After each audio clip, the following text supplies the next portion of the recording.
The Economist.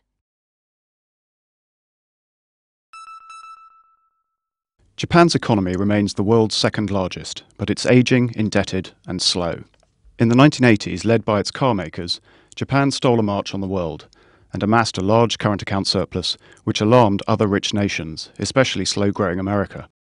In 1985, finance ministers from the world's 5 biggest economies signed an accord at the Plaza Hotel in New York. Japan agreed to strengthen its currency to promote imports and rebalance the world economy. Similar demands are being made today of China. The yen rose and the current account surplus declined. But as the dollar slid, Japan reversed course and cut interest rates. The Japanese invested like mad at home, and asset prices soared. The Japanese also went on a spending spree in America. You might remember that they bought the Rockefeller Center. All bubbles burst, this one in the early 1990s.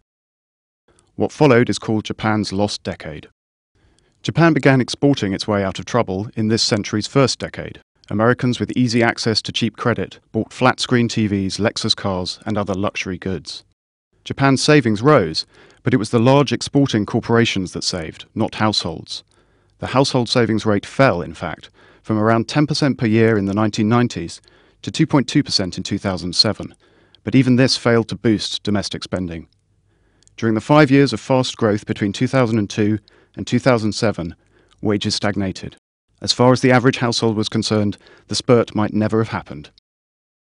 Investment rose too, but not as fast as the export companies were generating profits.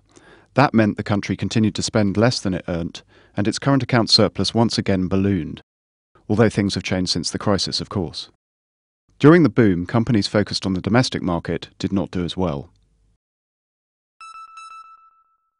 This highlights another gap in Japan's economy.